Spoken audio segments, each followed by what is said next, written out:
But it takes a special human being to sit on a podium, take a bullet, and get up, bleeding, with your hand raised in the air, and let them know that, the moment right now is bigger than that. Yeah. I don't know. I mean, what possesses you to put your life on the line when you don't have to? You have a wonderful life, and you've got a tremendous legacy. Beyond that, I sometimes joke with the crowds because we get very big crowds. We had 107,000 in Butler. That's where the accident took place. We had 55,000 when we went back a couple of months later. We had just the other, 2 weeks ago, we had 107,000. We had 101,000 in California. It's incredible. 3 days ago. Big crowds. And, abnormally big because no politician ever had these crowds. I don't even know what it is exactly. I can't explain it. Why am I getting, it's like, why? But I sometimes say, I don't have to be here with you. I could be in Monte Carlo and the beaches. I could have everything. I don't need this. But I'd rather be in Butler, Pennsylvania with you, And it's true, actually. Because, look, I have a lot of wealthy friends, and they go to these places, and, most of them aren't happy and all that stuff. But, I feel I have a purpose, and that's to rebuild our country. This country is doing so badly. The border, I mean, I don't know what your politics are or is, but your politics, just common sense. We have murderers pouring into our country. We have drug dealers pouring in. Just the border. There's many things wrong, but just the border. I think the border is worse than inflation. I think it's the biggest thing. To me, it's, like we're now in the middle. I don't know when this is going on, and I wish you luck with it. I know you're going to get high ratings. I used to think I was a big person, but I don't feel so big standing next to this guy. This guy is big. Oh, well. But my son would feel better, although he's not quite as wide as you, I will say. He'll grow into it. He will be. Yeah. He will be someday. But I feel I have an obligation to do this. I had 4 great years. We had the best economy we've ever had as a country.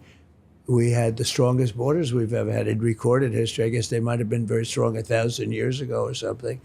But we had the strongest borders. We were hitting on all. I rebuilt the military, got the biggest tax cuts in history, got the biggest regulation cuts in history. Really doing great.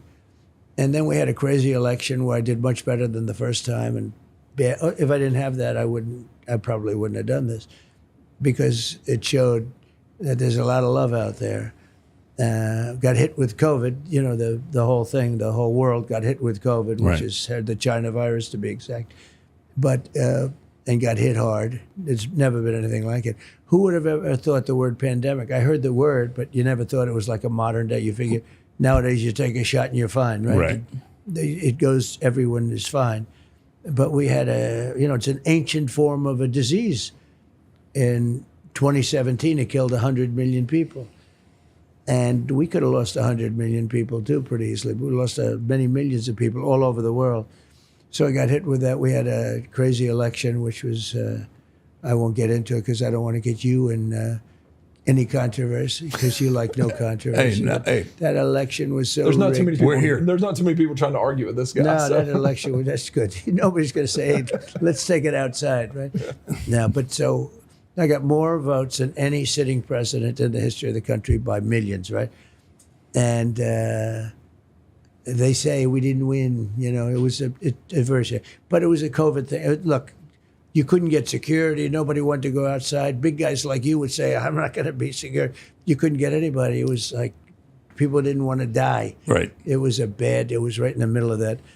And now I'm running again, and I'm leading. And I beat Biden, and they saw he was getting beaten. It's sort of like, it's a little unfair, and it's sort of not really what democracy is all about. But Biden got 14 million votes. He deserved to run it out and see.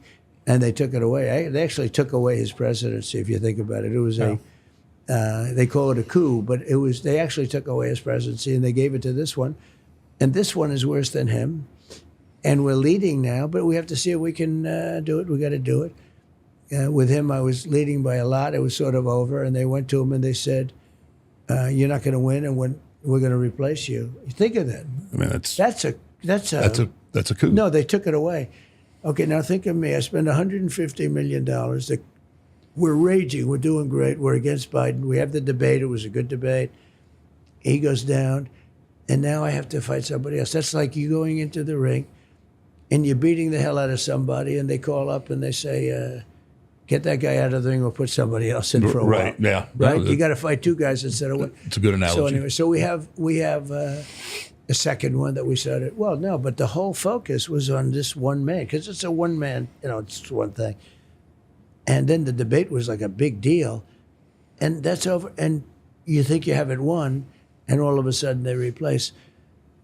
And then the new person always has a honeymoon period. So she got 6 weeks of a honeymoon period. Everybody thought good. They didn't think good of her before. In fact, she was the last of 13 people that was going to be chosen, but they wanted to be politically correct, so they picked this person. And she's not qualified. She got no votes. She dropped out. She ran against Biden and she dropped out. She got no votes. They had 13 people. She was number 13, and they picked her. And I guess that's okay. I don't know. The process is pretty crazy. When they say threat to democracy, that's really a threat to democracy. Yeah, I'm not a threat to democracy. That is. I guess you need to ask Joe Biden what a threat to democracy is at this point. Oh, right? he's an angry guy.